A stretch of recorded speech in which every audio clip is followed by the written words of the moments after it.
পড়ছি আমার লেখা কবিতা পরিণতি।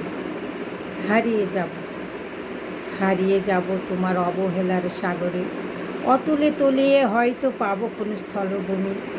ভেবো না তুমি, বাধা হয়ে আর আসবো না তোমার শান বাঁধানো ঘাটে।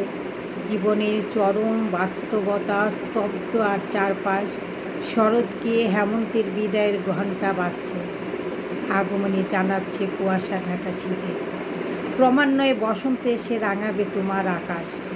কখনো যদি অবহেলায় কাঁদে তোমার মন, ঠিক বুঝবে অবহেলার দহন কত নির্মম। কি ভয়ঙ্কর তার পরিণতি, অসহ্য যন্ত্রণা। উফ, এই আগুনে জলসানো পিতল বাসন। হয়তো একদিন এমন হতেই হবে, যার জন্য আমায় পায়ে দলে গেলে সেই তোমাকে ডুবাবে রসাতলে নীরবে। একটু একটু করে নিঃশেষ হবে তুমি এভাবে। কিন্তু আমি চাই না এই পরিণতি। আমি তোমার সুখে নিজেকে কোরবানি করেছি।